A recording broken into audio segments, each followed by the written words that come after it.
All right. Hello, everyone. Hope you're all doing well. Had a little bit of technical difficulties with my camera today. Let's see if you could see me a little bit better here. Okay. Thanks, everyone, for joining me today on this live. I really appreciate all of you always coming to these live trainings. I hope it's really, really helpful for you. Today, what I'm going to be talking about is the best way to lose weight during menopause. Okay. Or when I talk about menopause, I'm really talking about perimenopause, during menopause, whatever stage you're in. We call this all the menopausal transition time. And so that is really what I'm talking about at the end of the day, is how to lose weight during this time frame of your life. Okay, so for those of you that are watching me live, if you have any questions or if you're watching, say hello in the comment section so that I noted that you're here. And throughout the whole training, if you have any comments or anything like that, just feel free to pop it in the comment section and I'll try and interact with you here as best as possible. So perimenopause and menopause.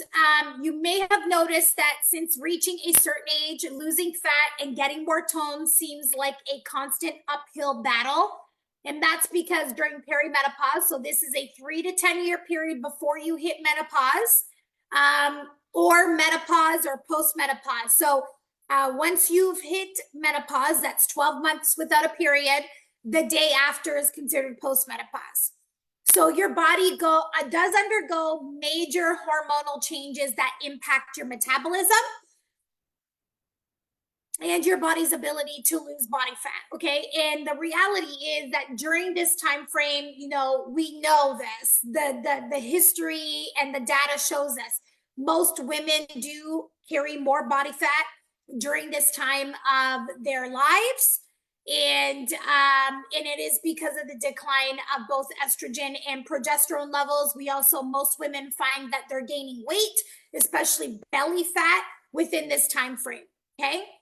So during this time, we're losing both estrogen and progesterone. Both of these hormones are starting to decline. The reason that this happens is because our ovaries are producing less and less of these hormones. Okay. So we are born with like so many million, eggs when we are born. And then as we cycle throughout our life, we lose these eggs. And then eventually we lose more and more and more. And eventually our ovaries that produce these estrogen, progesterone, and also testosterone gets produced as well too, they start to decline. Okay. So even though you might be doing the same things over and over again, you might try cutting calories, you might start working out even harder. You may notice that what used to work for you in your 20s and 30s is no longer working for you. And that is because your body is different. It is different. It's even happened to me.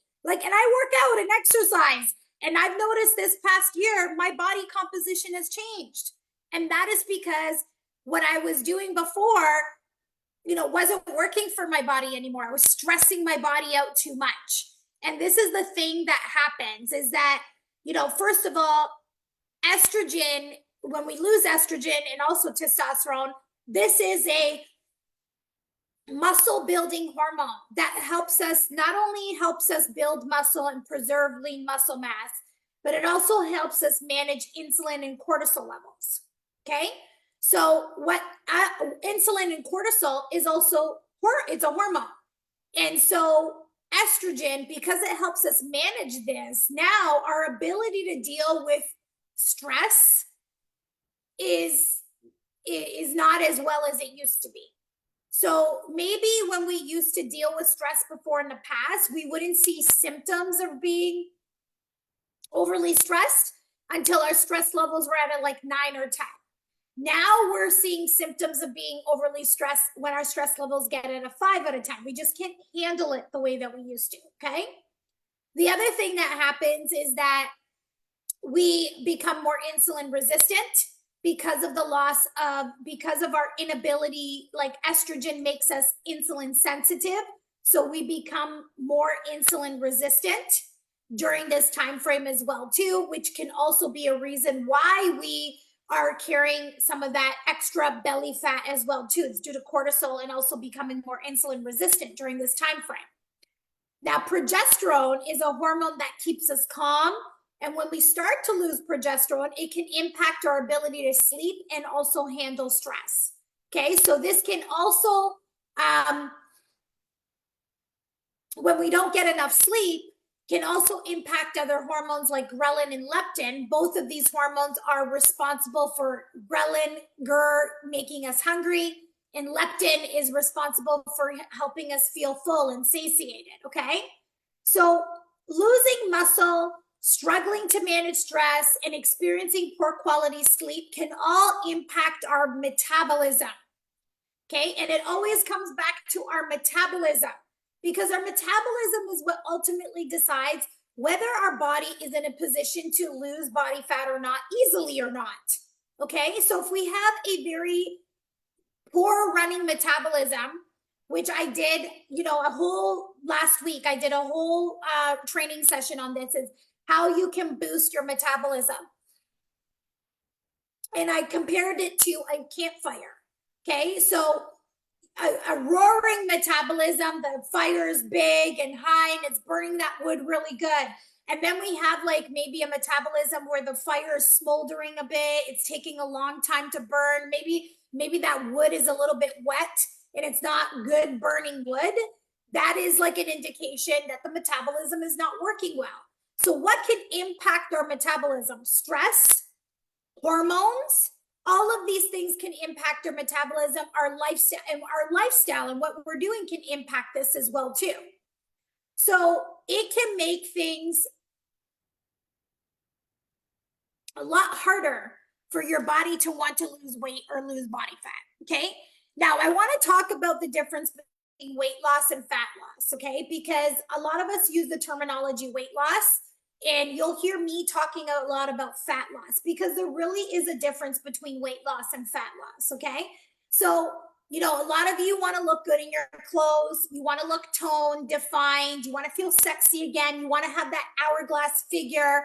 So with that being said, the way we measure progress is not necessarily on the scale. So what is weight loss and fat loss? Fat loss is where we're losing fat, but we are preserving as much lean muscle as possible. This is where we are improving your overall body composition, okay?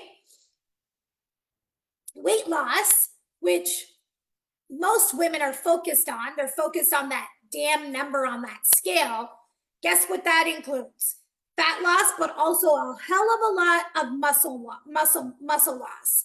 And weight loss just leads to you looking skinny fat. It doesn't improve your body composition. And in my opinion, when you're focusing on weight loss only, it really doesn't do anything well for your metabolism, because of the amount of muscle that you end up losing, okay? And then when you're focusing on weight loss, which is, hey, I'm guilty of it as well too. I did that too.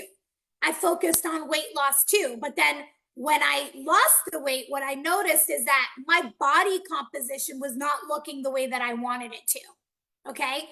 And that's because I had lost so much muscle that I ended up looking skinny fat. I had still a belly, and I had skinny legs and skinny arms, and I had a lot of belly fat. And that's because of how much muscle I lost. I was still carrying a lot of body fat. So if your goal is that you want to look good in your clothes, you want to look toned, defined,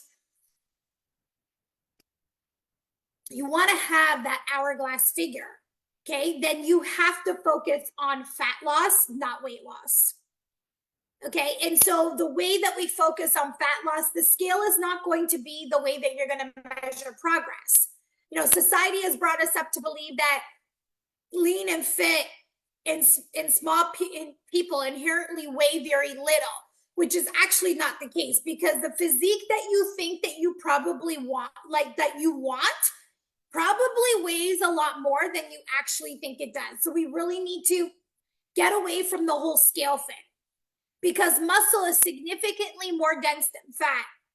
So therefore, yes, a pound of muscle, a pound of fat, they both weigh the exact same, but that muscle takes up significantly less space than fat does. Okay, so for example, this might be a pound of fat, whereas this is a pound of muscle. Let's say that. Okay, pound of fat is this big, pound of muscle is this big. And the reality is like if we like at the end of the day, we want to look good, right? So we don't want to look like we have a lot of like we don't want to look soft. We don't want to look like we have a lot of like fat on our body. We don't want to like have a lot of belly fat in our body. We want to look fit, toned, and strong and tight.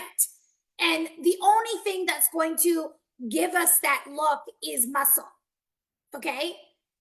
So if you want to gain muscle, but you want to lose fat, it's actually really realistic for you not to expect that number on the scale go down super drastically, because the number on the scale doesn't account for body fat percentages.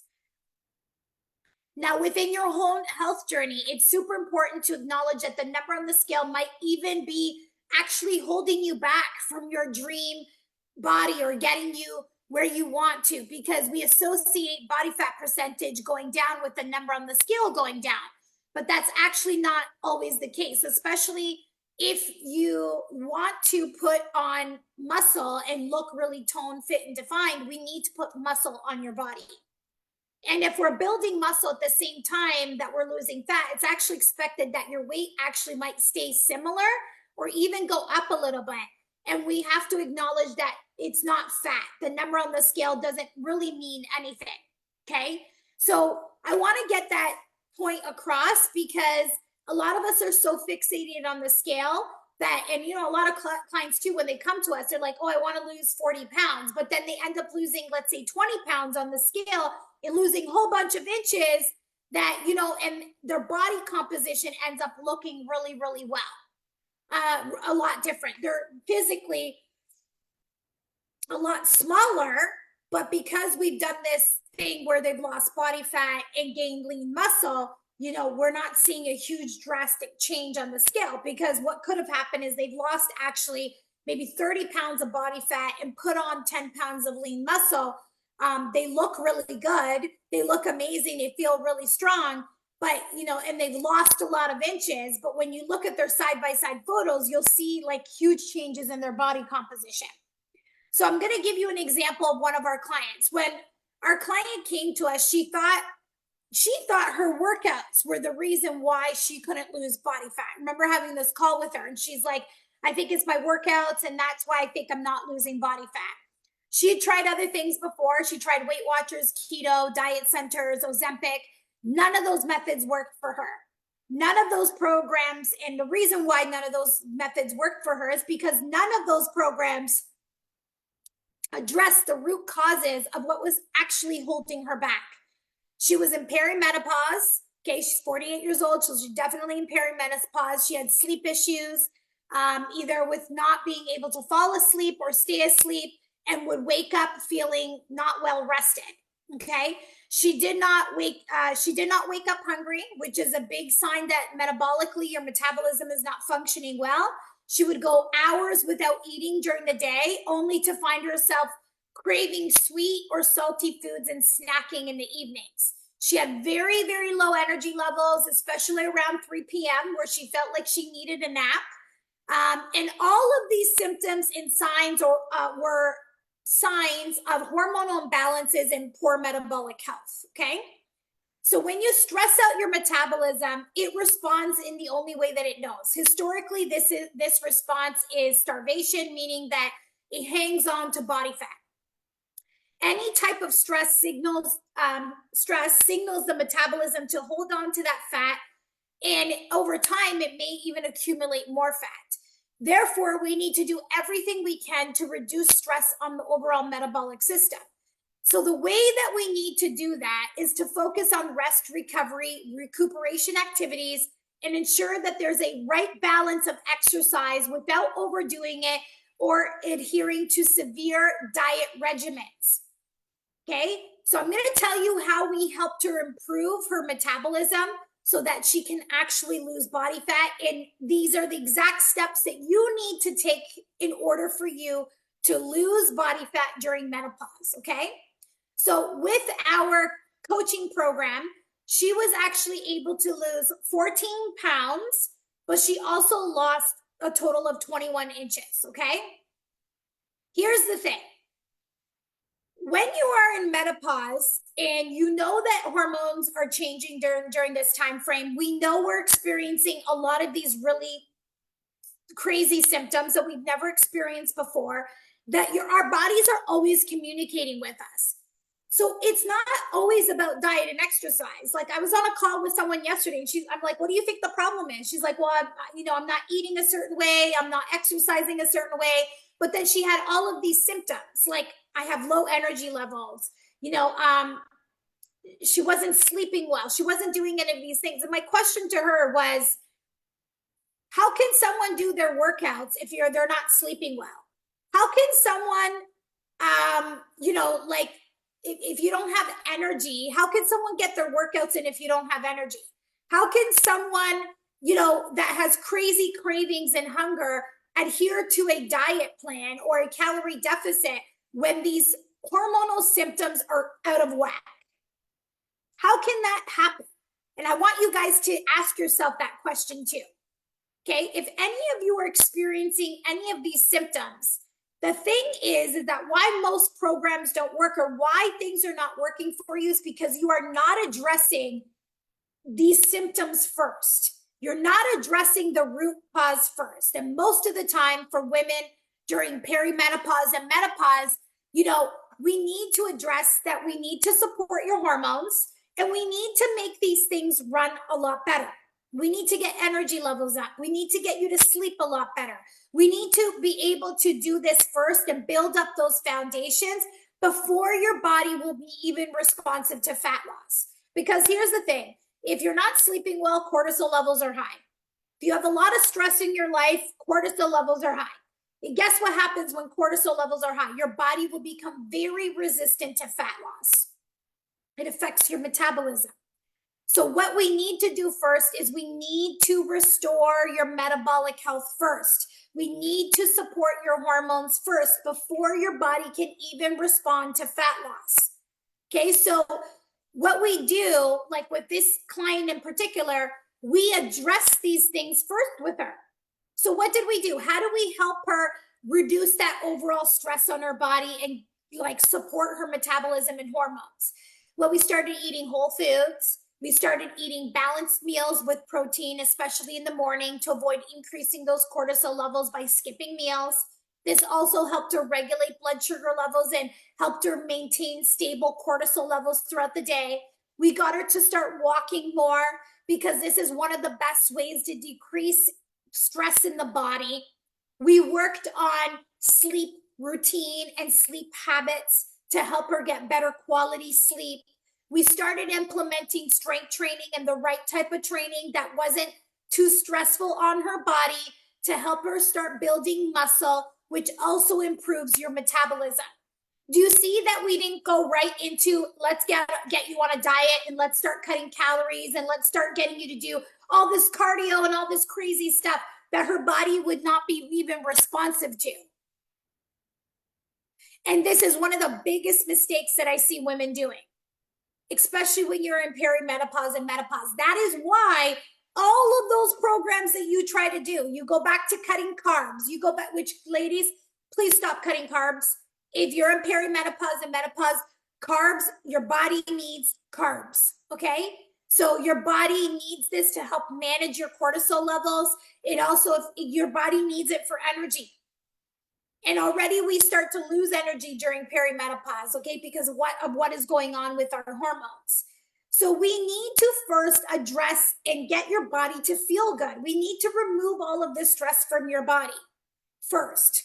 And this is why you can go back and do all of these things like keto and cut carbs and I'm going to replace meals for shakes and all of this stuff. Well, like, guess what? Your body's not going to respond to it, especially when you're not supporting your hormones and especially when you're adding more stress to your body when your body's already super stressed out. So we have to address these things first. Okay, does that make sense? It's like, this is where I'm calling, we are fixing the problem as opposed to band-aiding the problem. Band-aiding the problem. You know, you're band-aiding the problem when you're losing and gaining 10 pounds over and over and over again. That's band-aiding the problem. Yeah, you lose 10 pounds in maybe, a couple months and then you gain it back afterwards. That's band-aiding the problem. The way that I'm suggesting that you do it, and the way that we do it with all of our clients, we don't band-aid. We fix the problem first. We address the root cause that's creating that weight loss resistance. And then we help that, and then your body's going to be responsive to fat loss. Does that make sense, ladies? For those of you that are watching here right now, I know we have quite a few of you watching here right now. Does that make sense?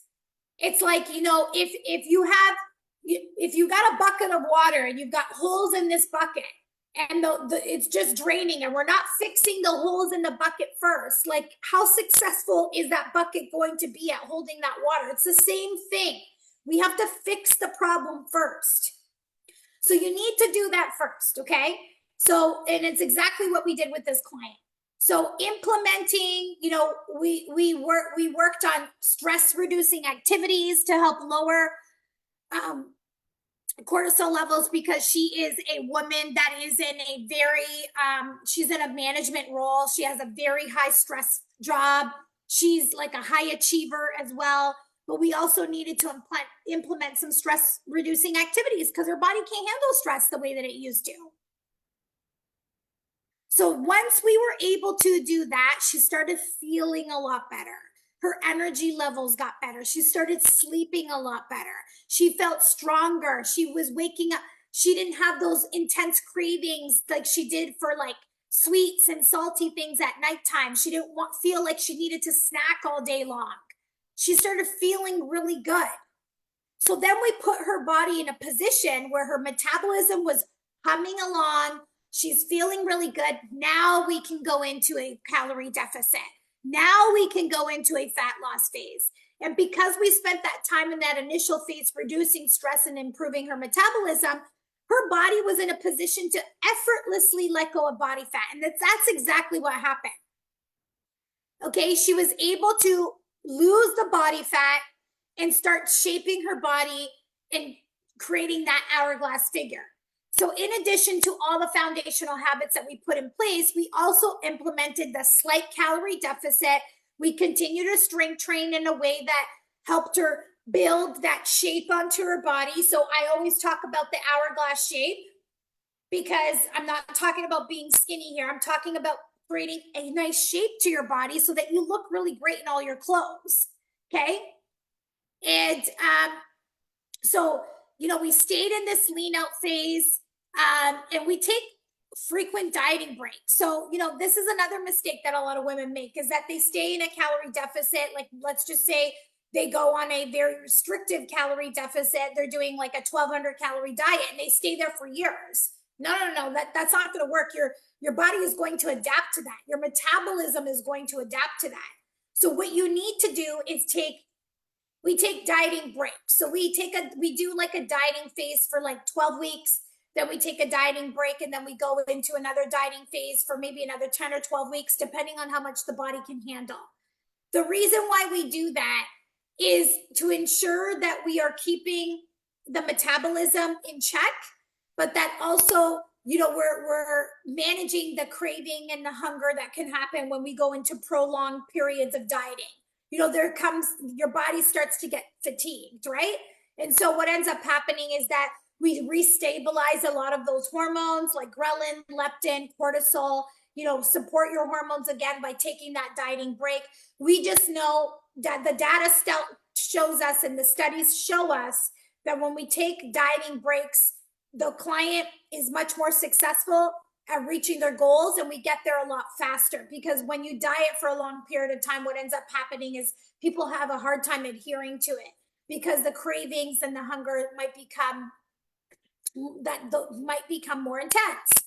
And on top of that, when we're in perimenopause, we also have these fluctuating hormones that make craving and hungers also intense. So we have to ensure that the biofeedback markers like sleep, hunger, mood, cravings, energy, digestion, exercise performance, and exercise recovery, that we keep this always in check. Okay, so that's why we take these frequent dieting breaks.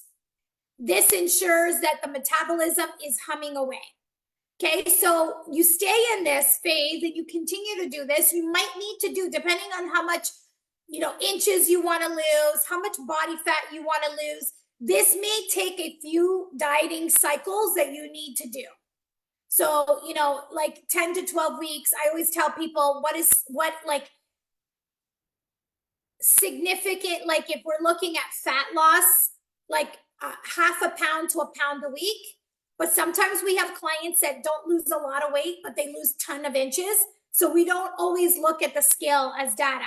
We're looking at like what's going on with their body. Like we have a client right now, she's down 21 inches, but we haven't seen much movement on the scale, maybe only a couple pounds. But 21 inches, that means she's lost a significant amount of body fat on her. She's just put on some lean muscle, because what's happened with her is that she's a newbie when it comes to strength training. So her body is responding very well right now to building lean muscle mass, which is a really nice benefit for those of you that have never strength trained before. If you start strength training now, it's never too late. You can start strength training now. Your body's going to respond really well to it and start building a significant amount of lean muscle. Okay, so once you do that, okay, and you address the root cause first, then you can go into a calorie deficit. And what do I recommend for a calorie deficit? Maybe 300 or 500 calorie deficit, meaning you're eating 300 to 500 calories less than what your body currently requires. We start at 300, see how your body responds. Want to making sure that you're walking and you're keeping your steps up to 10K steps per day. But then also that we're not overly stressing your body as well too. It's a very delicate thing. That's why I said it's not always about like exercise and nutrition.